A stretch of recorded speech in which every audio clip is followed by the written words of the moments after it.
सिंदूरं समर्पयामि समर्पयाः त्यज्ञो पवित्रं परम पवित्रं परातो भूर्भुवस्व गुरुब्रह्मा गुरुविष्णु गुरुदेव महेश्वर गुरु साक्षात् परं ब्रह्म तस्मै नमो नारायणाय प्रकटपुत्रपञ्चदेवताभ्यो नमः हनुमन्ताय एषो त्यज्ञो पवित्रं ग्रहाणे विनियोगाय नमः।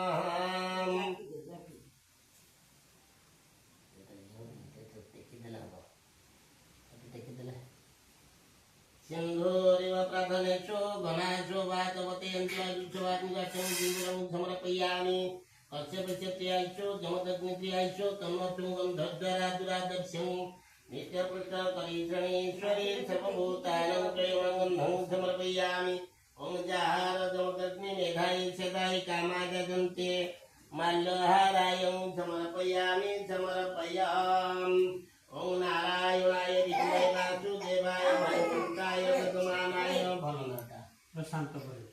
चंद्र विरवनाय नमः रामचंद्राय सपरिवाराय हनुमंताय वार्षिक पूजा होम संकल्प काले व्रत परिग्रहणे